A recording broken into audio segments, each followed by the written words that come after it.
Today we'll be talking about how we can set up the medicinal garden in agroforestry system. One of my goals in life is to see the world a place where there's medicinal herbs everywhere so that everybody has all the health medicinal herbs they need so that everyone has a local sovereign health system. Everywhere on land has medicinal plants. Where I live, it's 50% of the plants in our landscape are generally medicinal. And so whenever we do restoration work, I want to put in a plug that we use medicinal plants as part of the restoration deliberately to increase the wild resources. Agroforestry should be the most important component of agricultural talk in Africa today because Africa is a hot continent. The more trees and agroforestry you have in your system, the cooler the local climate, and the cooler the regional climate, and the cooler the African climate will become. And agroforestry should be implemented on large amounts of the agricultural cultivated land and should include herbal plants. So everywhere you go on in Africa, there's going to be herbalists. There is a lot of herbal medicine that I know at market stalls and used in Africa. So they're part of the local commerce. See what's living under what the root systems are like under the ground. So not only can you stack ecosystems above ground, the same thing goes underground. How do you stack root systems under the soil surface so that you are using as much of the soil block as possible? And understory crops are a really big part of agroforestry systems. Many things will do better under trees than out in the open.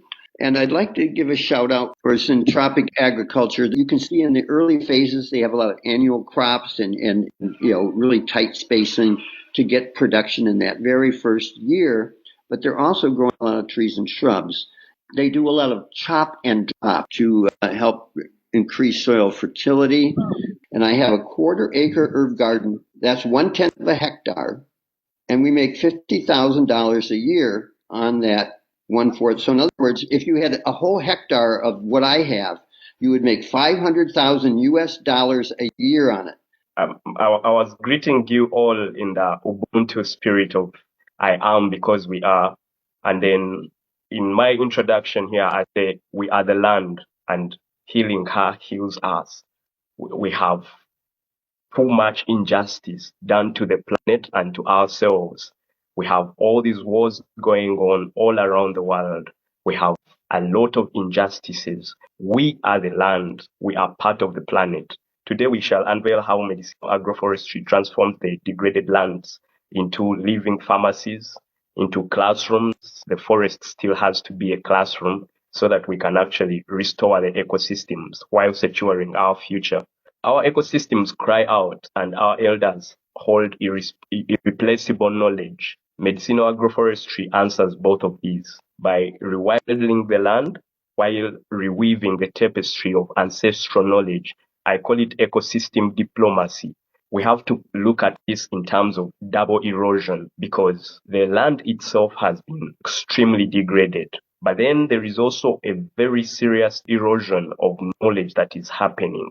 Elders passed on knowledge to the younger generation, and the knowledge that they passed on was the very important knowledge of what immediately surrounds you, knowledge of the different trees around us every day, knowledge of the different herbs and what they treat. Westernization has brought up this kind of stereotype where people look at the elders in our community as people who have not achieved in terms of education, these degrees. So the young people have actually discarded the knowledge that they hold. We can't conquer nature actually.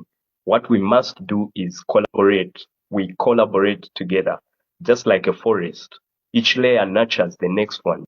The canopy trees shield the delicate herbs, and then the roots bind the soil, and every plant offers healing. The community should invest in seed libraries or seed banks where people do some kind of rapid multiplication of the shrubs and the medicinal herbs. We can call these maybe Ubuntu nurseries where biodiversity and economic resilience intercross each other. The forest is It's an original healer to the community that surrounds it.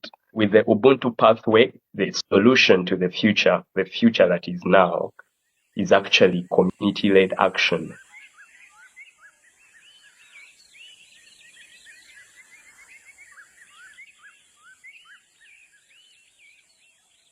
Hi Muhangi. Hi Michael. Nice to see you. Already Yes, here. it's nice to see various friends here. So, ready to proceed. Yeah, sure. I think maybe we can start with introduction for people who doesn't know who joined Ella at the first time. And my name is Leonard. I'm from Rwanda, and basically today I'm in Nairobi. I'm always glad to coordinate the Africa team at Ecorestoration Alliance, and today we have a very important topic that we are going to be discussing about. But I wanted to talk a little bit about Ecorestoration Alliance, if you allow, so that people knows who we are. Actually, Ecorestoration Alliance, it's a global movement. I hope, and I think Ananda will be the best person to talk about it. But it's a global movement, a global organization that promotes restoration of health, biodiversity, ecosystem, and a holistic response to emergence crisis of climate change and biodiversity loss. And it's a movement of global scientists, stewards, and storytellers, and also connecting grassroots leaders so that we accelerate the restoration of degraded land, water, biodiversity, and cool the planet. So actually, as I said, is a cross-pollinate indigenous and grassroots leadership with resources, partners, and platforms to enhance and just advance nature-based solutions. As today, we'll be talking about how we can set up the medicinal garden in agroforestry system, and all these approaches are there for restoration of degraded biodiversity. So that's in short. I will be putting the links for Ecorestoration Alliance in the chat of our website and social media so that you can explore more. But that was like a short notice about Ecorestoration Alliance. So today we will be having two speakers. Allow me to give the floor. So, Michael, I will not do introduction. I will allow the speakers to do it themselves. The floor is yours. Okay, so I'm excited for today's topic. Nice to be here with various colleagues and friends from Africa. And it'll be interesting to see what comes out of this. I think we're all here because we're interested in medicinal plants. And the goal of one of my goals in life is to see the world a place where there's medicinal herbs everywhere so that everybody has all the health medicinal herbs they need in their locality and experienced people that know how to use them so that everyone has a local sovereign health system. And the world used to be like that, and it can be again. And great. So here we are. I'm looking forward to hearing from Muhangi. And so Africa is full of medicinal plants. Everywhere on land has medicinal plants. It's said that in where I live, it's 50% of the plants in our landscape are generally medicinal. In South Africa, the figure I read is 10% of the plants in South Africa are used for medicine there. So anyway, it's a very large percentage of the plants are medicinal. And so whenever we do restoration work, I want to put in a plug that we use medicinal plants as part of the restoration deliberately to increase the wild resources. And here, a temple forest in Ethiopia. So the land's been cleared for agriculture, but they kept the trees around their sacred center. So it's interesting that I imagine there's other places in the world. I know Japan, parts of Asia, but that that they, like you might say, the churches, the temples, the spiritual centers are also a force, and you can imagine that almost a very high percentage of these will have medicinal uses. So in a sense, we're building on that. When a word about agroforestry. Agroforestry should be the most important component of agricultural talk in Africa today, because Africa is a hot continent, and the more trees and agroforestry you have in your system, the cooler the local climate, and the cooler the regional climate, and the cooler the African climate will become. So the coolness or the heat of Africa is dependent on the amount of trees in the landscape, and it's going up in some places and down in others. And agroforestry should be implemented on large amounts of the agricultural cultivated land, and should include herbal plants. So that's the premise of this talk. And let me quick get a time frame here, 9:18, so I can go to 10, 16, I guess. Let's see here. Hold on. Let's see. So it's interesting that baobab is a very famous food and medicinal plant in Africa, and there's a big movement right now to increase people planting them in their backyards and in their villages and their areas. So there's a sort of a boom in baobab, and I hope that continues. There's a link to that, and I sent a whole link to a whole bunch of resources, and so a lot of this will be covered in that resource guide. So everywhere you go on in Africa, there's going to be herbalists and village people it really varies from country to country, the amount, and I would like to learn about that. I don't really know, but there is a lot of herbal medicine that I know at market stalls and used in Africa. So they're part of the local commerce, and you'll find this, I imagine, in around Africa. And this is quite a treasure of biodiversity. I hear that more and more places. These are being overexploited, and that there's less and less of many of these medicinal herbs, and so we need to increase them. I'm not going to highlight particular herbs here, but I would put a word in for Artemisia afra, African wormwood. I know that Madagascar was using it in their anti-COVID formula that they put out that also included Artemisia annua. And so, at any rate, this is quite a strong plant.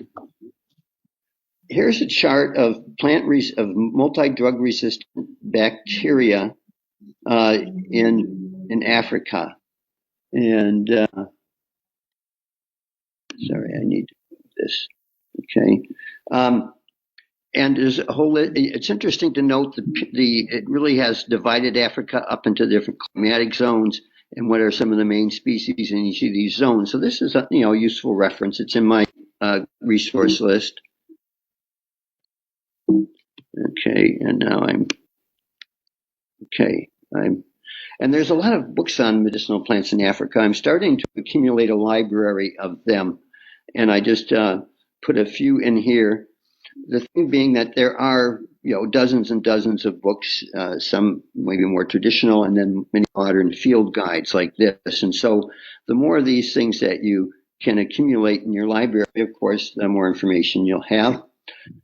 Here's a man that Dr. Ahmed Salal. He is a herbal person that started an herbal garden in the middle of the Sinai Desert, up in Egypt, so part of Africa, but one of the driest places in Africa. And he started an herb garden and now has 100+ species of herbs. He makes them into medicines, and he sees local people come through his home office and get consultations, or they get medicines from him. And this is just a really great example of a person that just did something with little resources in a very tough place. And so this is linked in my resource guide as well. So you could, and we're looking for more and more examples of who's doing this sort of thing. And we would like to see a directory. I would like to see a directory of medicinal herb gardens in Africa. Start small and work up is the title of this slide. Many people try to start too big and can't take care of things adequately. Better to take really good care of a small amount of ground rather than not take good care of a larger amount. When you're making these agroforestry systems, you should think about having X-ray eyes to see what's living under what the root systems are like under the ground. So not only can you stack ecosystems above ground, middle story, overstory, understory, the same thing goes underground. How do you stack root systems under the soil surface so that you are using as much of the soil block as possible? And understory crops are a really big part of agroforestry systems. What are you growing under the trees? Africa has a lot of hot places where actually many things will do better under trees than out in the open. So what's the spacing of the trees for the different types of understory crops? And this is from a couple pictures from my own agroforestry system in the northern hemisphere. I'm on the Canadian border, actually, in western U.S. But this is an overstory, 25 years old. Some parts are very dense, some are pretty loose, light. And I have a really good understory of medicinal herbs and tree seed saplings. I have thousands, maybe even tens of thousands, probably tens of thousands of tree seed saplings growing in my understory, and I dig them up and sell them or give them away or replant them. So I have a sense, it's a nursery that takes care of itself. It plants itself. I just have to harvest. This is a shadier location, and I have a lot of ground story herbs. So the understory, how to make the best use of the understory is one of the key components of agroforestry. And I'd like to give a shout out for syntropic agriculture. This isn't developed in Brazil. And you can see in the early phases, they have a lot of annual crops and really tight spacing to get production in that very first year. But they're also growing a lot of trees and shrubs. And as the trees and shrubs grow, they do a lot of chop and drop, and they're laying the material down on the system to help increase soil fertility. And so they do a lot of soil building by planting the overstory and then keep thinning it. And this is Ernst Gausch, the inventor of the system, syntropic agriculture. He's up in the trees doing his pruning here. And eventually in an agroforestry system, you get to these really mature systems that are, it can be hundreds of years old. But anyway, this is obviously a very mature, very diverse system. This is a slide I got a long time ago. I think it was called the Chaga system from Kenya. Just a home garden approach, agroforestry. And with the acacias there and oil palms probably. But anyway, that's a nice system. They got a lot of big trees in this system. What are the assets and resources available to us in Africa, medicinal trees and smallholder agroforestry systems? A good question. I'm sure that some research would really uncover a lot, but here's just one particular example. And I wanted to mention that in a little bit about the herbal movement in the United States. The herbal movement here got really started in the 1970s. It's gotten bigger and bigger. It's a big economy, and there are probably at least a fourth of the people in the United States are very interested in this and use herbs or are really like the idea. And so I put on these Northwest herbal fairs. There are dozens and dozens of herb gatherings every year in the U.S. This is one I put on, Northwest Herbal Fair over in Washington State. And we bring in lots of people. We had 800 people in 2024. So I've had up to 1,200 persons at a herb event. So a lot of people will come to an event on herbs and using them. And we do a big camp out. So we're not in a hotel or anything. We're outside and pretty much in nature. And we do a lot of classes. And so here's a class being attended. So a lot of education. And so I hear in Africa that there's always people that are skeptical of herbs. They say they're not scientific, they're old-fashioned, they're superstitious, and we should ignore the herbal crowd and we should go to science and pharmaceuticals and modern medicine. So there's both schools of thought in Africa and in the U.S. And in some countries it's harder or easier to practice herbal medicine. I don't know the ins and outs of that, but I hear that it can be difficult in some places. So I really hope that herbal medicine will be just totally recommended and accepted in Africa, and that people can practice it without any problem. And here's an example from India that I want to point out. It's the Auroville community in South India, and they started planting trees. And at first non-natives, then they got into natives, and then they ended up going out for hundreds of miles and collecting the seeds from the rare trees that were left, and rare plants, and bringing them home and planting them. And by the time, at a certain point in time, they had developed the best, or one of the best, examples of the subtropical dry forest from southeast India. So they developed you might say, a botanical garden biodiversity sanctuary that was one of the very tops in the whole part of, in a large part of India. So this is something to strive for, is to create these biodiversity genetic islands with our systems. And this is a good example. It's a nice long video. It's in the resource guide. This is a woman named Jill Wagner, who does a lot of business helping people start decentralized seed bank systems. And did Jill make it to the meeting? She was thinking of it, but I think I sent her the 10 a.m. thing. But at any rate, I know Leo has asked Jill to present at a future ERA Africa thing. So hopefully we'll hear more from Jill. I give her contact info as well. And am I up on my time here, Leo? I haven't kept good enough time. Do I have 2 minutes, 1 minute, 3, 0? Yeah, it's actually 0, but you can use like 2 to wrap up.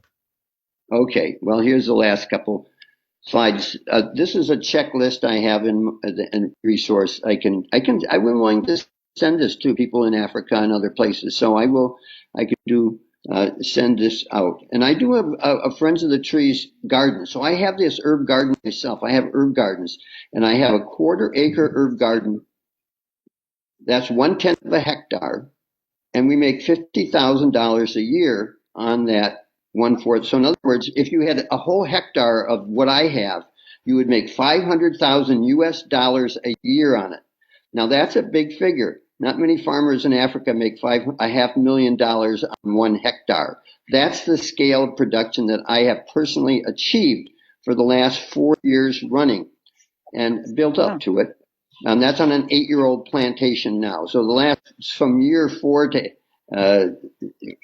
7, basically, or 8, we got $50,000 a year on this patch. So it doesn't take that long to really ramp up production. We make really good money starting in year 1. That's one thing I insist on, is that I want to make money in year 1 and every year thereafter. So that's the kind of systems I like to help people set up. Now I realize that we sell a lot of plants, propagation material every year. We sell a lot of seeds. We sell mostly wholesale. And anyway, we have over 120 species in that 1/4 acre planting alone. We have some other smaller units as well. But anyway, I know that people in Africa can't expect this kind of money by any means. You're mostly restricted to local markets. Maybe some of you can put your heads together to actually get to an export market. We could help with that. But in the meantime, take care of your local needs first and grow herbal plants. And I will end my talk there and pass it on, and look forward to Q&A. And I will have to hit stop share. And here we go. Oh, wow. Congratulations. I may say thank you. Big thank you, Michael. That was really very, very powerful. And uh, honestly, the part I love most is the last part where these things can also be kind of entrepreneurship where people can get some revenues and, do some enterprises with setting up medicinal garden.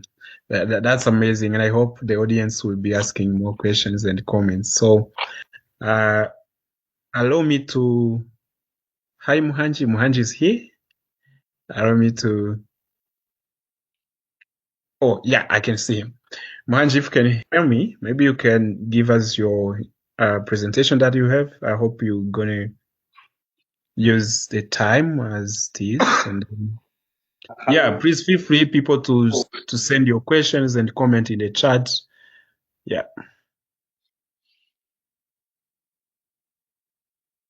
Hello, feel free. everybody. I hope everyone gets me clearly.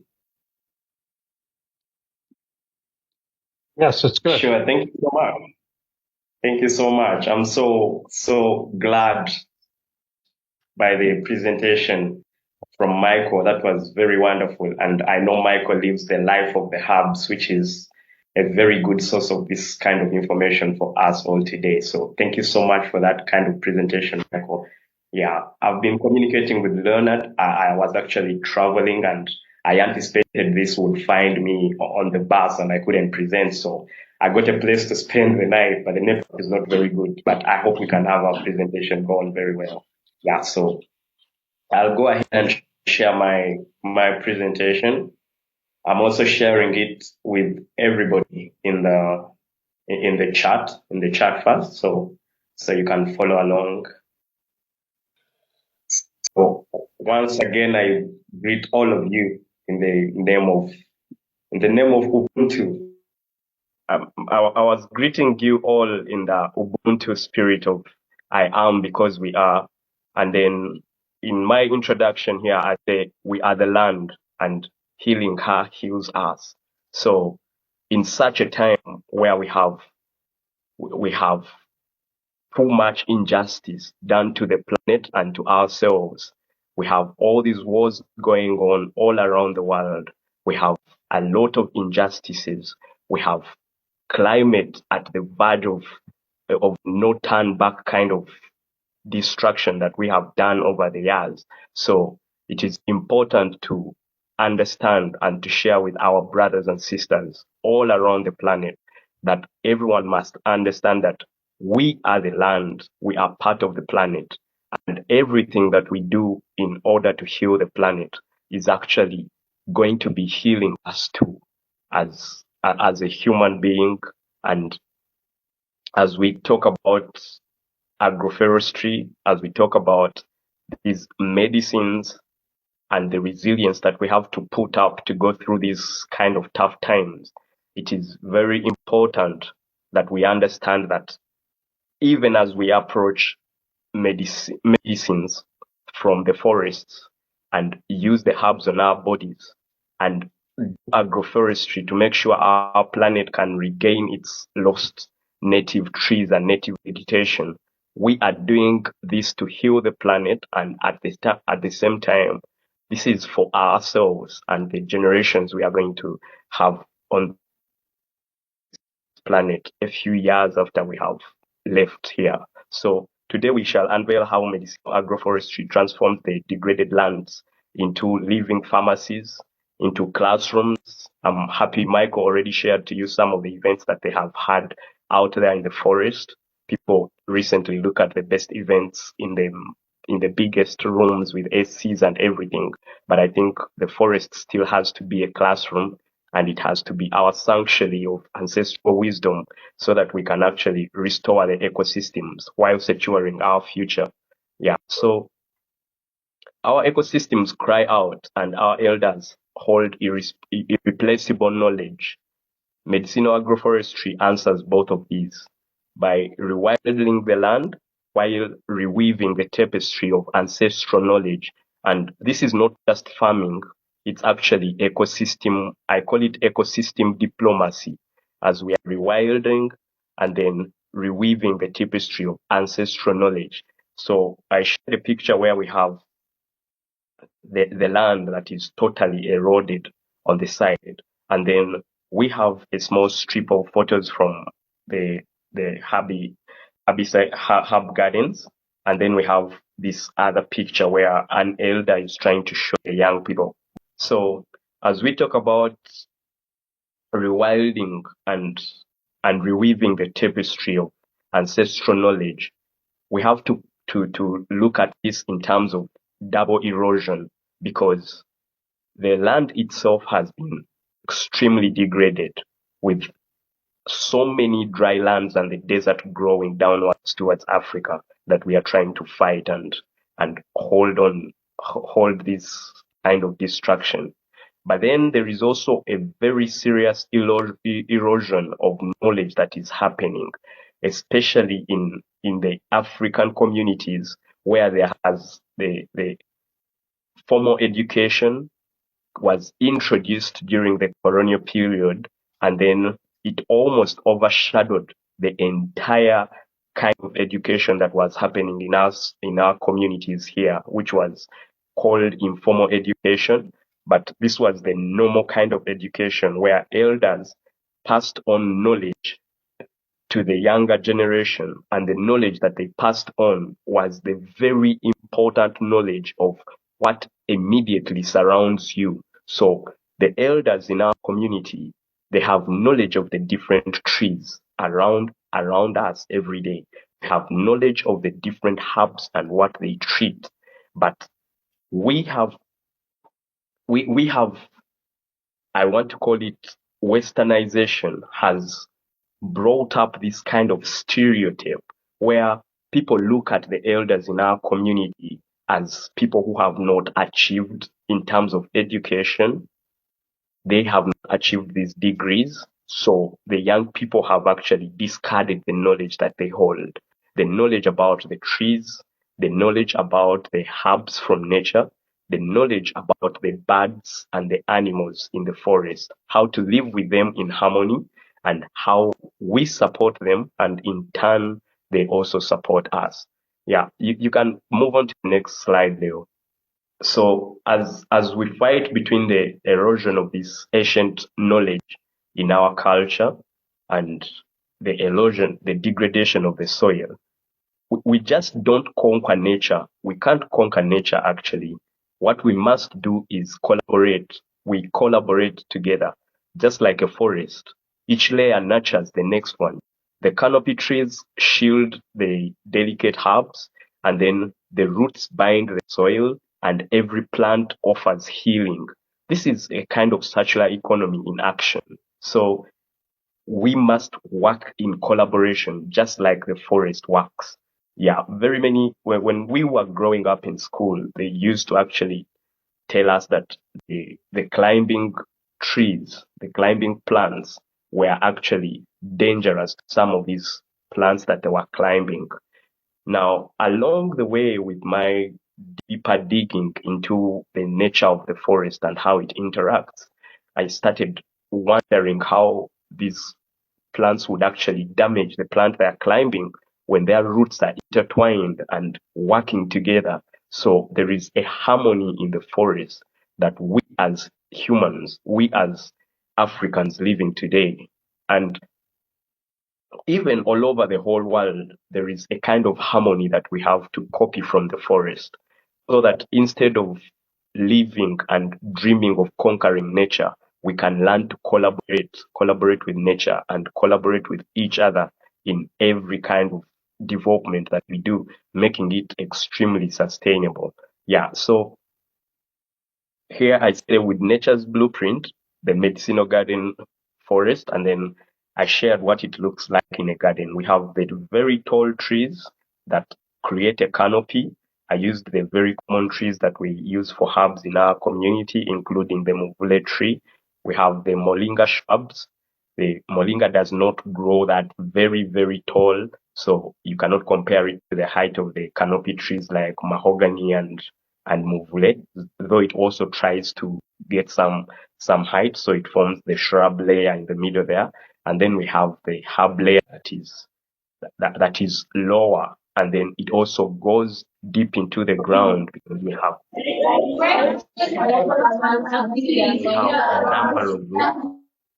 We have a number of roots, and we have most of these root tubers being used to actually heal the people, and these are all herbs.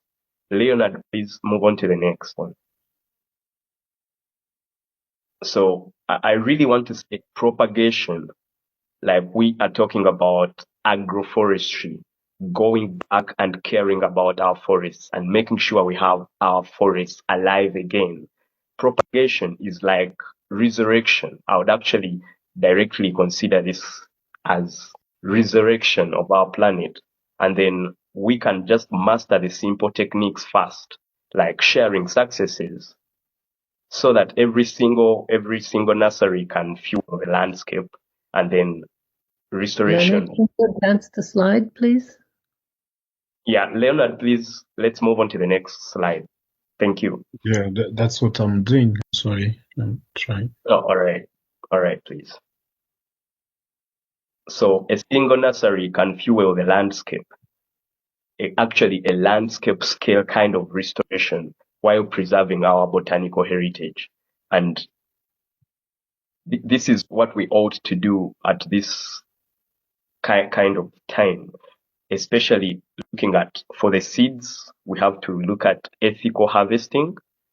We can look at air sacrification in the forest, especially for some seeds that we have. For example, we have a local tree in Uganda called Kabakanjagala, and its seeds come in very, very hard shells that they only germinate after a fire has gone through the forest or someone has cracked the seed. So all these kinds of propagation should be well understood by the community, and the community should invest in seed libraries or seed banks where people do some kind of rapid multiplication of the shrubs and the medicinal herbs. I would say we can call these maybe Ubuntu nurseries, where biodiversity and economic resilience intercross each other.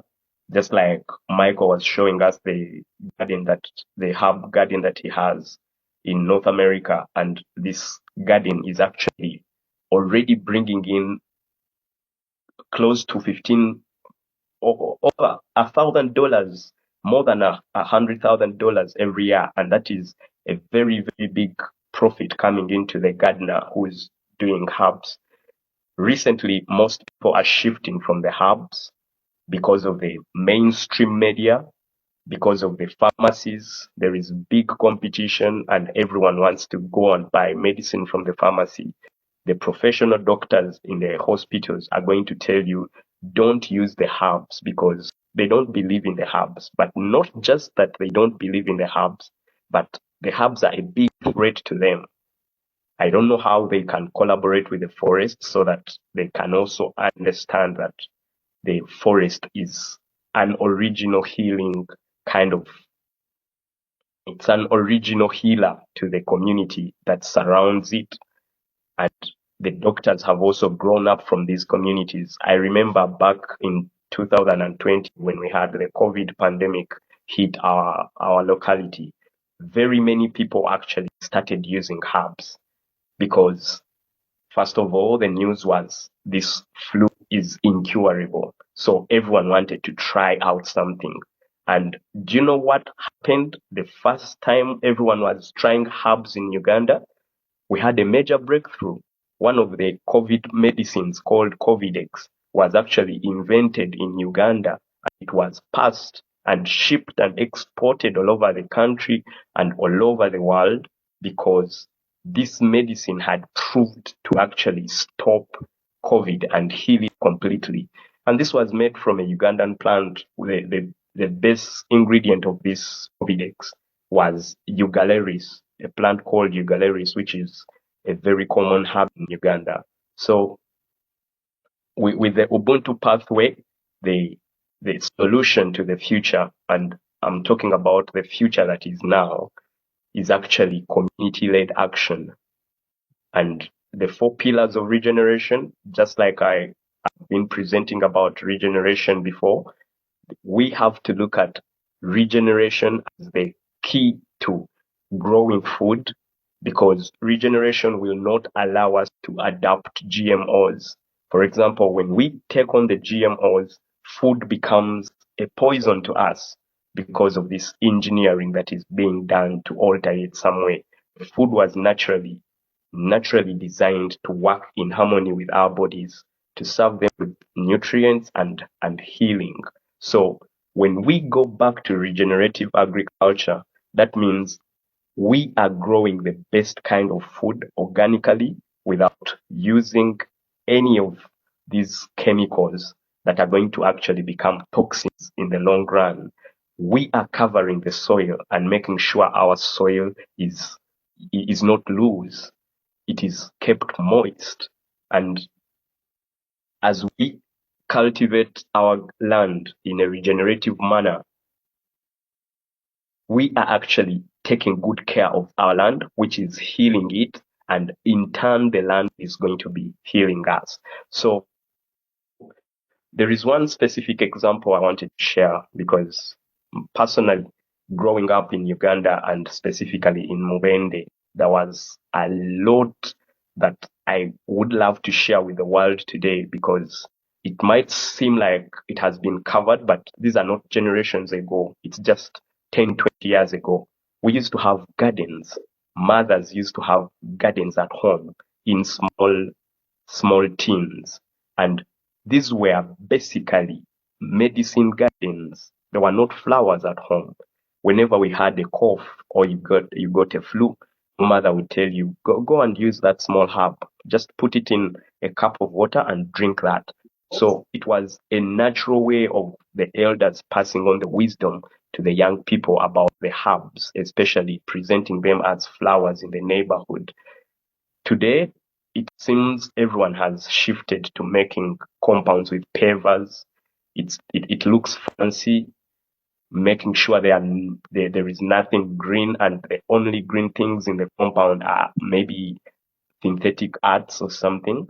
So I believe it is a very crucial time now to remind the mothers around the world to have herbal medicines grown in their compounds. However small the apartment is, you can have a few of these things. I've seen aquaponics where people just grow these herbs for their neighbors to share with.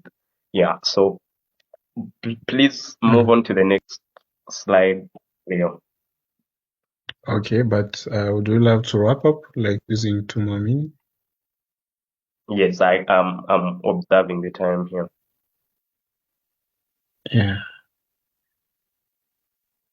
I don't really know what is going on the screen, but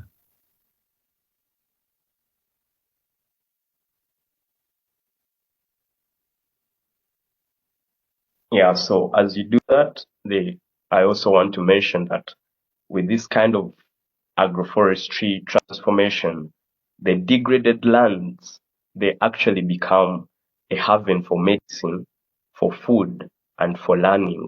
And this is not a theory. This is regeneration in motion. And this is what we actually stand for in such a period. I'm very glad that Michael actually talked about how to make money out of herbs. And he was talking about a good sum of money that very many farmers in Africa are not making. So it is very important to show our farmers here. And I got a few screenshots of these. I would also want the recording of our entire presentation so I can share with the farmers in our community, because some of them have lost the hope in growing the indigenous herbs and indigenous foods. Why?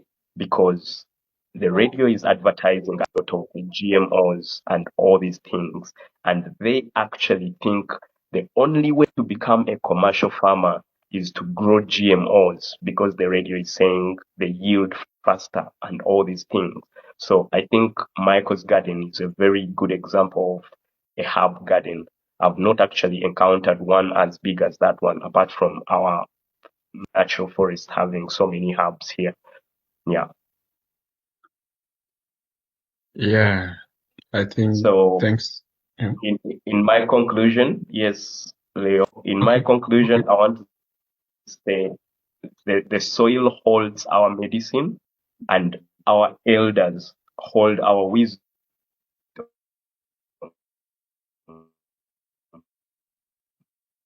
And unity, we have to partner and we have to protect. I'll just say that again. The soil holds our medicine, our elders, they hold our wisdom, and unity holds our power. So we have to plant, we have to partner, and we have to protect. So I'm very glad, and I want to thank the Ecorestoration Alliance Africa for amplifying this Africa's healing across the world, and having Michael share with us about the reality of growing medicines in agroforestry. So thank you everyone who has attended this session. I'm sorry about my network being very poor. Next time will be better. I'll leave my email in the contacts there. My name is Muhangi, and I'm the founder of Fliptown, which is an Ubuntu movement started on the grassroots upwards. So much. Thank you. Wow, that was nice. Yeah, I think that was really a very important presentation for us, and to see how it's not just healing, it's also healing physical and emotional. And I hope for Africans, we really understand this, because, if I ask everyone which plant that you really connected to, I think some of you will list some of the plants. Yeah, I also personally have some plants that saved my life for many, many times, and that was really a nice testimony, Muhangi. Thank you so much. I think we have almost 13 minutes for questions and comments. I see John want to be the first, but also if you want to speak, please raise your hand up or put your question or comment in the chat. I've seen some people putting questions in the chat. Yeah, John. Why don't you put the questions in the chat first? Yeah, I think maybe you can go on, then I will be checking the questions. Yeah. Okay. First of all, Michael and Muhangi, those were excellent presentations. Muhangi, a really nice combination of messages and images. I really admire that. I'm wondering if two things jumped out at me. One is the commercial potential that you claim for these medicinal gardens on a small amount of land. And I'm wondering, first of all, it seems to me for it to be of commercial potential, you need to know how to market and sell these products. Obviously, they're certainly can be cultivated for home use, which is great. But I'm wondering whether the outlets for converting some of that into money that you can use for other things or for more agriculture, whether those are available. That's sort of a high-level question. The low-level question is, on behalf of the audience, what would be the best, smallest, simplest way to be able to start and benefit from the kind of knowledge you two obviously have collected?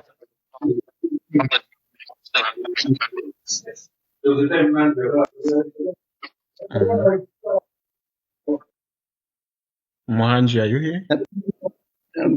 I'll just say that with John's last question, that start small, start collecting medicinal plants, really pay attention to the weeds, which weeds are medicinal. We do almost everything on my farm with hand tools. We rent a tractor about an average of 2 or 3 hours a year. We do almost everything with hand tools. So it doesn't take machinery. Machinery is too expensive for most people. So if one tried to think of it as a cottage industry, and the audience may have good answers to this, but it sounds like with a few square feet, you could produce a small amount of valuable medicinal herbs. But then what do you do with them if you don't need to take them yourself? how do we develop is it plausible that we could develop a value chain so that lots of people could cultivate, even in planters, small numbers of municipal herbs, but then manage to get them to people who would pay for them? First your family, then your neighbors and friends, and then the local market, and then the regional market. And then India has worked out a lot on how to amalgamate projects, things like, for instance, in India, there may be 200 farmers producing a small amount of milk. It all goes to the same place, and then it becomes a big amount of milk that's marketed for all of them together. So people that have small amounts gather their small amounts together to go to the next level. But that's further down the line. First, you have to prove that you can produce something before you try to market it. So that makes sense. First produce.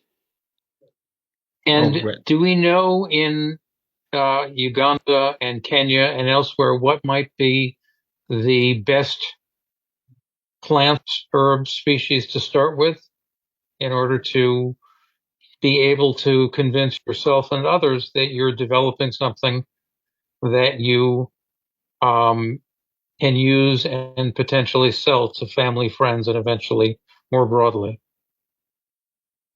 Muhangi, you want to give a answer to that?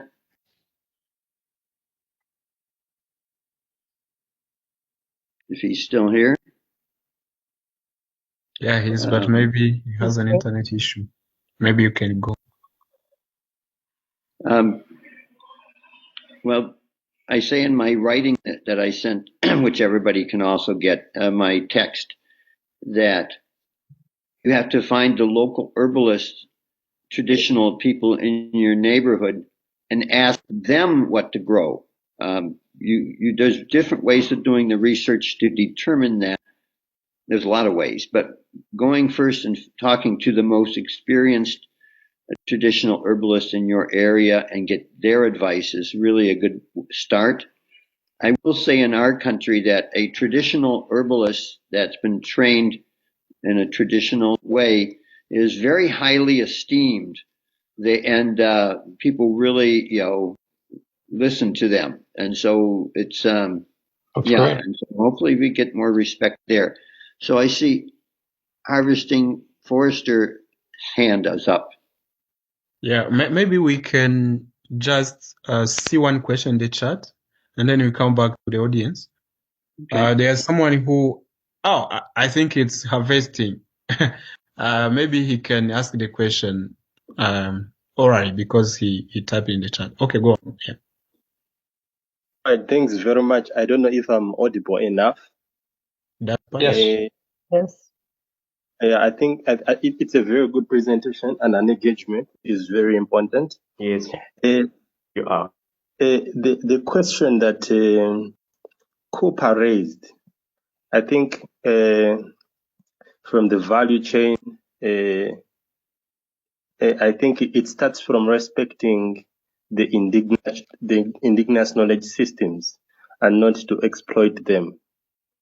Then secondly, I think we know that the communities are the custodians and the beneficiaries of this kind of system. So we need like community protocols to ensure that there is fair compensation for that traditional knowledge. Then we engage elders normally in a system. I'm in Uganda. People, they normally tend to just exploit them. Then, to improve the value chain, it starts from, supplying them with good quality seeds. Yeah.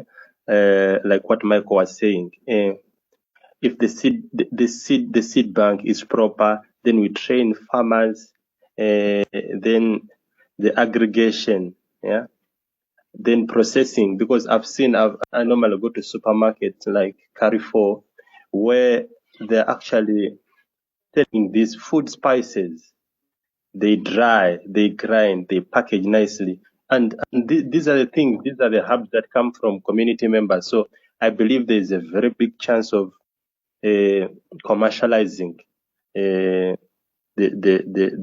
hubs and integrated into the different sessions. That's my submission. That's great. Maybe I would just say a few words to that. Thank you very much, Harvesting Forestry. That's very important. The protocol, the respect for the local community's knowledge, and not to exploit, just going in and extract the knowledge, extract the plants or whatever for outside. Take care of locals first. There should be, first of all, you don't want to export medicinal herbs from a community that is suffering itself and can't afford the herbs. I mean, first of all, take care of your own people and safeguard. There's a lot of word thought there. So thank you for that. Oh, great. Maybe because I'm from Rwanda and we give value to women, peace, to have gender balance.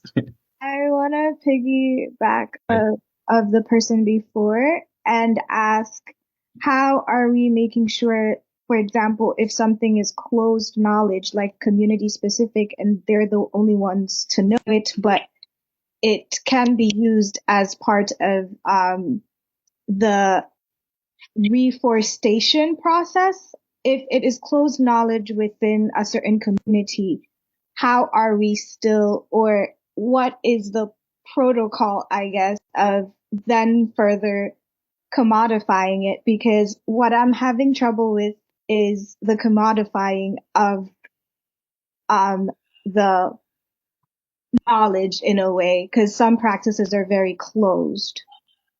And so that's where I have questions about it. Good comments there as well. Where I live in my neighborhood, we have Native American tribes, indigenous people, and they hold some of their herbal knowledge within the tribe. They don't share it outside. And I think that every tribe or people should have that right to decide what goes out or stays within. Hard to do in today's world of knowledge and spreading it around quickly through the internet. So, but one of the big problems in the world is the commodification of everything, commodification of services, commodification of families. So commodification is one of the serious problems in the world, and you've touched on it. I must admit that being a farmer and I make a living selling things, I kind of think that's a good thing too. So, but what's the right balance? So thank you for that. Yeah, thanks. That was nice. And I've seen the chats. So many people are asking if we will share the recording. Yes, of course we will do. I'm going to paste the link for our WhatsApp that we will be using for easier communication, but also we can share that on email. But feel free to join that WhatsApp group, please, if you want to stay in touch. Then Edwards. Thank you very much. With me, I wanted to add on something, the question posed by John Shaw about the medicinal plants in Africa or Uganda. First and foremost, I wanted to introduce myself once again as a minister in the Toga Kingdom. It's a culture institution. And as you very well know, with culture, we value so much trees. And trees, we also have a common proverb that I'm going to visit the bush. By visiting the bush, that is the forest. It means that I'm going to harvest medicinal plants. Being that I was a Prime Minister Emeritus of a chiefdom and now a minister as well in the kingdom, which is bigger than the chiefdom, we have in Musinga Kingdom the Traditional Healers Association, which I'm heading of around 2,400 local herbalists. And we have a program which we initiated some 1.5 years, funded by Aga Khan Foundation, whereby we're having the microforests. And among them, we're having we are creating 100 by 100 microforests with over 40 different species and mostly medicinal trees. And for sure, 90% of all our trees are medicinal trees here in Uganda or Busoga. And this was well documented during the COVID, because much of the local herbs that we used in healing the COVID-19, COVID-2000 was from the forest. And most of the healing herbs were trees, and even Covidex, which was invented in Uganda, all came from the trees. So for sure, it is a matter of documentation and what we call the westernization of the herbs. But even in India, where they have very many pharmaceuticals, they all get their medicinal trees from Uganda, especially in Mavira Tropical Forest, where we have the Africana prunus, which is helping in cancer, the prostate cancer. We have almost all types of herbs and medicinal trees which the pharmaceuticals use. So for sure, I'm very happy that this is now coming out from the Western world. But whenever we produce it, it is Easternized. That is from the African continent, which is the continent, and we don't even have what could have been called, what Michael was saying, commodification. But because anything coming from a developing country is inferior and it has to go through vigorous many issues, but I'm happy that I learned one from Michael, that he can earn 50,000 US dollars. Imagine if one earned $50,000, I think the whole of our region could be just turned into a medicinal island. So I'm happy that Leonard, John, and Michael, you are pioneering this, but at least we are moving in the right direction. And I'm happy that you've realized that agroforestry is the way to go, and we should always also address the issue of the World Health Organization, which are looking down upon our medicinal trees as inferior and not fit for human consumption. Thank you very much. Yeah, thanks, Edward. We appreciate your comments, and I appreciate people who are just putting comments in the chat, and everyone is grateful. I've seen some people ask some questions, but allow me to read this from Emma.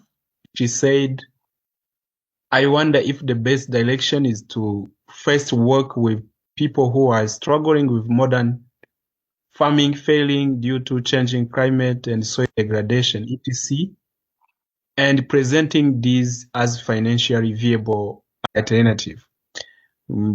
Muhangi or Michael, what do you think? Do you think first we need to tell people how they can be sustainable in agriculture, but also we tell them after, you know what? There is financial viable ways that you can use. Go medicinal plants. Yeah, actually, thank you so much for the question. First of all, let me thank Mr. Edward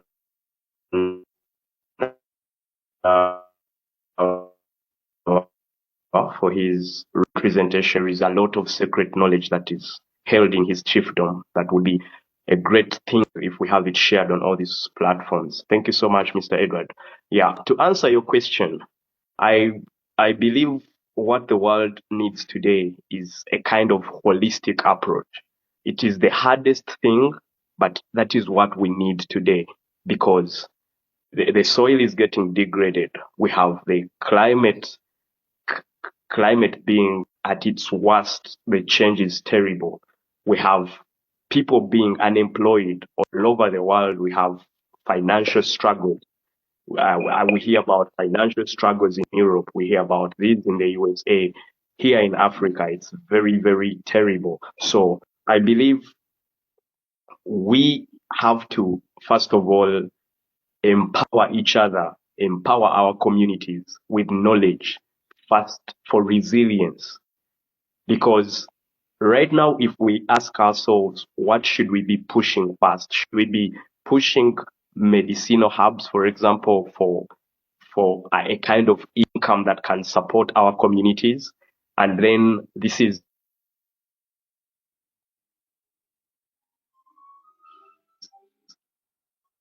we are looking at this in cultivating food and having agriculture to provide for our people, have some involved in agriculture, can welcome the growth and the cultivation of herbs in their ecosystems.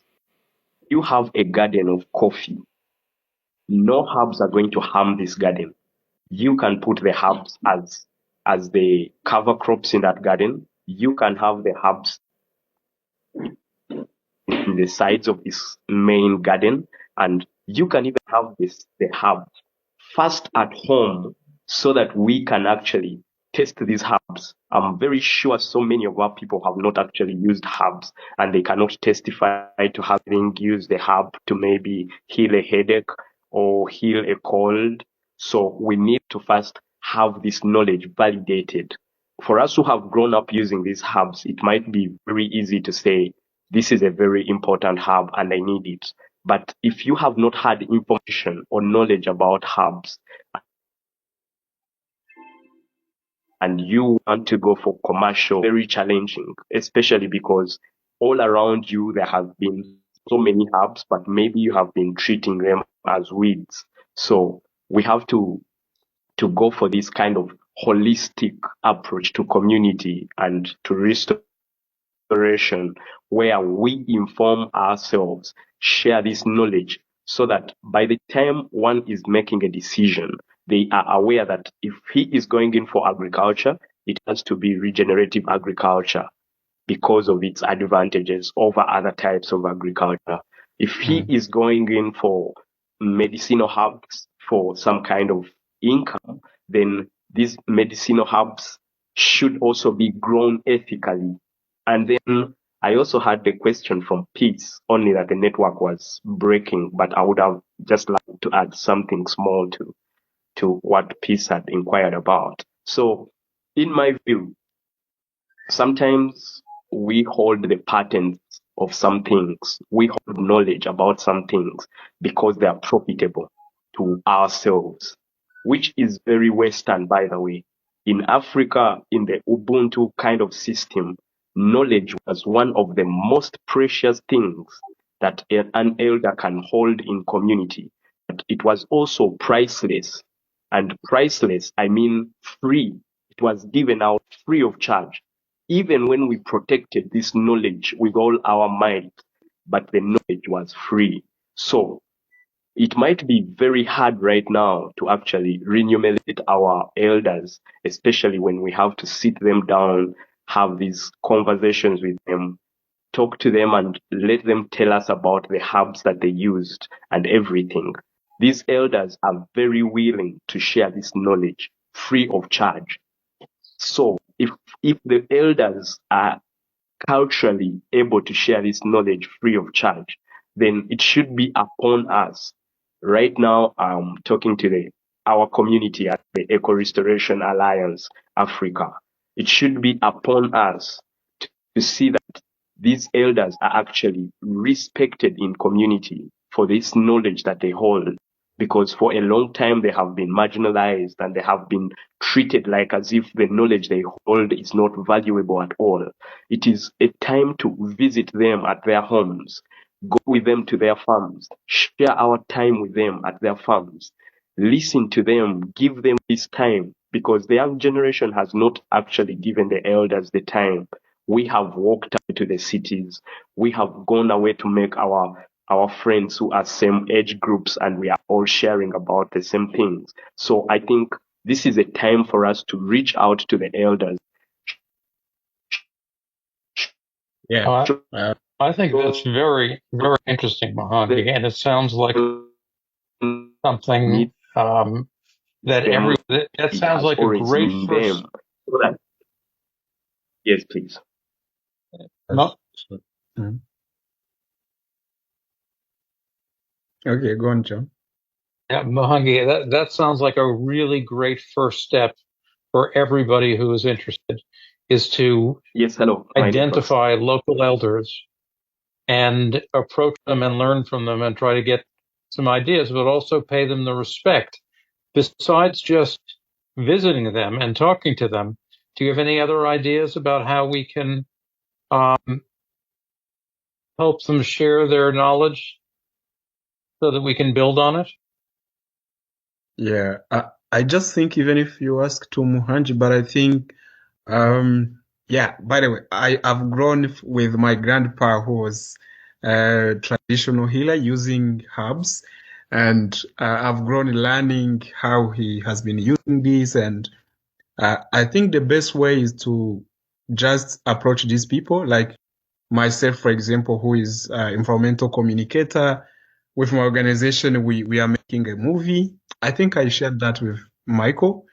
I like using this kind of technologies, like make a movie with them, explaining how they have been using these herbs, and I think helping them to spread their stories and to share their stories through the tools that we have. I think that's a good way. First one. I don't know if Muhangi want to add something, or Michael.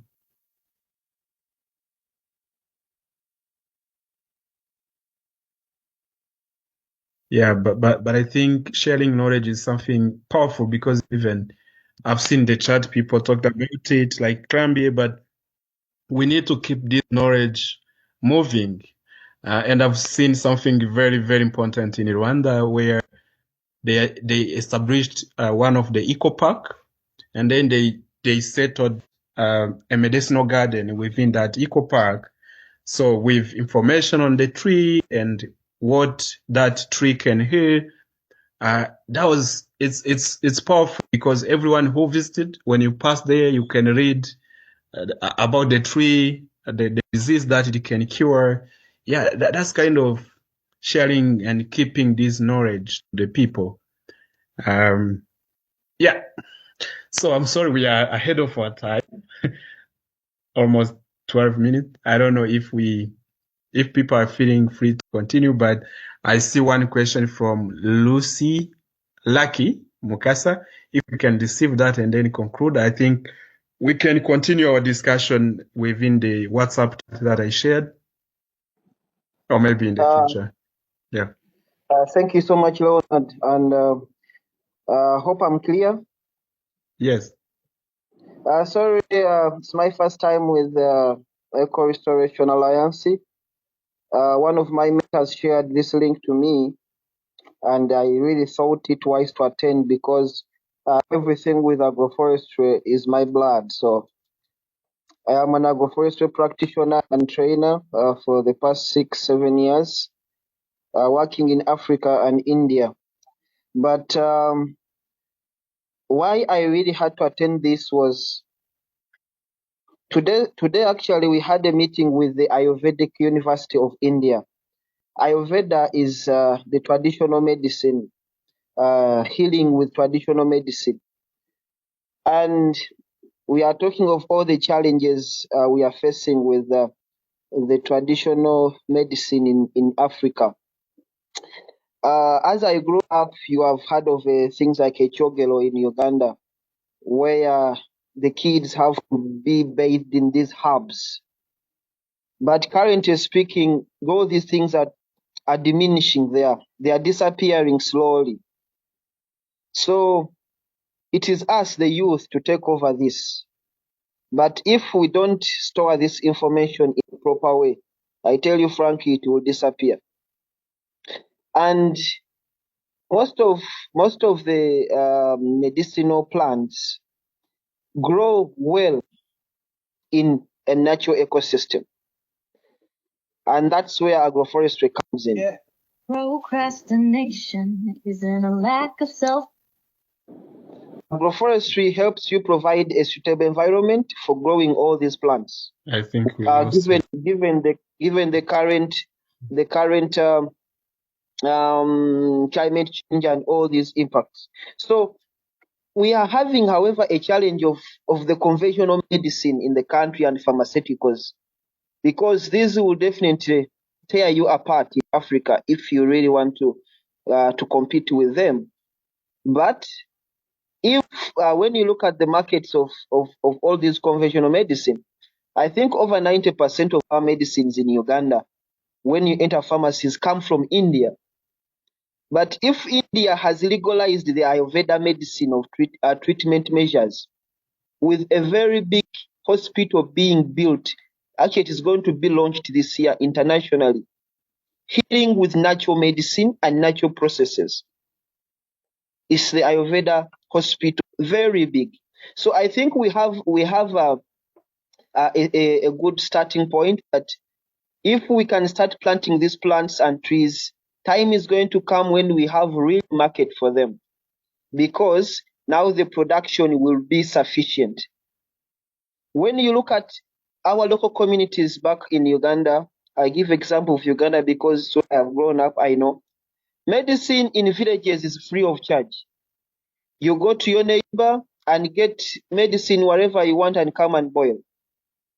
It's however different in towns, because in Kampala, when you go to various markets, some people are buying these medicines from villages and selling them in towns, because a lot of people don't have access to them. I'll give you an example of a chogero. I have a friend who bought a chogero of recent at 80,000. That's around $20. And he only used it for 2 weeks. So all these are opportunities people can get money. However, as a person said, I would not recommend a person to really look at it as the entry point of being self-sufficient and economically viable. But with agroforestry, it gives you various opportunities, because you can work with the diversity of economic plants. You can incorporate them at the low strata, and really also when we look at the essential oils, when you look at the processing, essential oils is something that can also really make money when we go to the herbal medicines, because they really use them in the herbal healing, and you can store them for a longer time. We really love it when agroforestry is able to solve all our problems. We design systems that really solve the farmers' problems, and medicine is one of that farmer problem that can be solved very well with nature and with agroforestry. And it can fit in any system, whether you are having a commercial system, whether you are having a subsistence system, you can always fit in the plants that solve your health issues. And remember, we believe that whatever is healthy to you as a human is also healthy to the plants, is healthy to the soil, is healthy to the animals. And that's where the One Health theory comes in from all of us. Thank you so much, and really a pleasure to be part of this wonderful presentation. Thank you so much. That was very well said, Lucky. Would you please make a point of putting your email in the chat? Yes, please. I will do that now. Yeah, thanks. And I can see the discussion is really sweet. Even people are still joining, but allow me to say thank you so much for joining, and thank you for coming. I will release you. And if anyone wants to stay, unless we don't have another meeting, John, I need to confirm. I just want to say, you created a WhatsApp group for this, on this topic, right? So why don't you put a link to that group into here, and the discussion can continue there. Maybe we can even copy the chat that we've had so far into it, because I think we've got a lot of people who are interested in this and are making good suggestions. The trick is always to try to, how do you keep that alive and make it move forward? So everyone, please get connected. If you can't figure out how to continue with the conversation, you can reach out to Leonard, who I think brought us all together here. So thank you all. Yeah, thanks. I'll put the link in the chat, but also because this series will be continuing, we'll be having them bi-weekly with other topics. So yeah, it's better that people join so that they will be getting information easily. Here is the link. And Michael, I would that things will continue to grow out of this and more communication. And I'm happy to be part of the network. And Lucky made obviously could do a presentation as well with his experience. So I would love to. I'll chat more with Lucky and anyone else that connects. And this is really good. I thank you all. Thank you, Leo. Agreed. Okay, Yeah, thank you so I'd like much. to second that. If anybody here has skills and would like to offer to do one of these classes, please contact Leonard and we'll talk about it. Yeah, sure. Oh, yeah. Thanks. Bye. Thank you all. Bye.